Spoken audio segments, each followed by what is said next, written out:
So here's a little video to show you how to plot in Excel.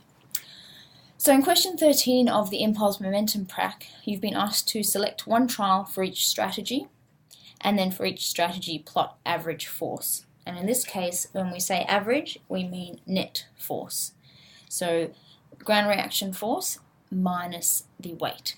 So in my group, we zeroed when we were off the force plate, so we're going to have to do a little calculation to begin with. So let's add in a column, and then we can do our calculation. So I'm working on a Mac, and for those of you who are working in Windows, it might be slightly different, but hopefully the similarities are large enough that you can work around the fact that I'm in the Mac operating system. Okay, so to add a column in, we're going to right click and insert, and that'll insert to the left. And then what we want to do is subtract the weight away from all of these values here. So to do that, we need to type in equals. Equals will tell Excel that we want it to do some calculation. And so we want it to select that value, and we need to subtract the weight of the person. So I'm going to say that in this group, and thank you very much to the group who lent me their data, their person had a weight of 570.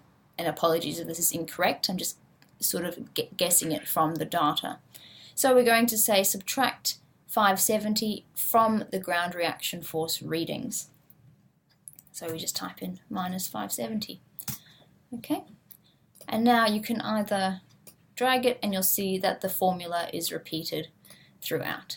Okay, so that's just equals, which will call on or tell Excel that we're looking at an equation, and then we just write in the equation we want. Okay, and so you can either drag it all the way down if you want to, or as I just did, and I'll show you again, select the last box, click Shift, move your mouse to the bottom right corner, and double click, and that will fill all the way down to, this is a very long data collection, the last entry. Okay, so you would need to go ahead and do that for each of your trials. And I'm not going to do that for you, but let's just insert. So we'd insert. So remember to insert, just right click on the column header and insert. Okay, so we'd need to do that again and again. Now your data might be set up slightly differently depending on how you've saved it, but basically what we want is a graph for each strategy. So let's just graph the normal and we'll go from there. Okay, so now that we've subtracted weight, we have our net or our average force, so we can plot. So to plot, we want to select the data, okay, and so you can drag down manually with the mouse, which is fine when you don't have too many rows, but if you have lots of rows you might want to use a shortcut. So in Mac we use Command Shift down, in Windows it'll be Control Shift down, and again, like dragging the formulae, it just selects all the way down to the last row. So now that we've selected that, you can insert chart.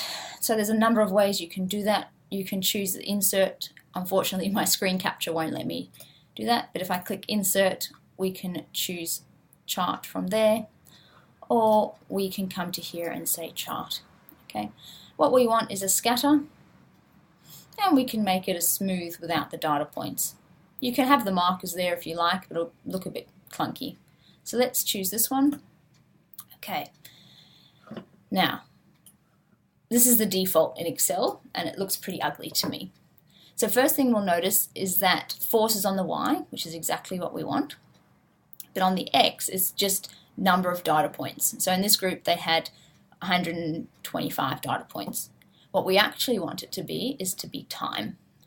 So what we're going to do is anywhere in the chart right click, and we're going to select data. Okay, so then it comes up and it looks crazy, but all we need to do is our Y values are exactly what we want, but our X values haven't been specified. So I'm going to click on this which will bring us back into the spreadsheet, and we can choose our time data, which is here. So I'm going to do the same, Command Shift down, or in Windows, Control Shift down, or you can highlight it manually with the mouse. Okay, then we can click OK. Now let's come back up and find the chart. Alright, and now that's much better. Now we've got seconds on the x-axis. Alright, now you've been asked to plot separate charts, so we don't need these series. So just click on this, hit delete, looks nicer. And again, grid lines I'm not a fan of, so let's click on those and delete.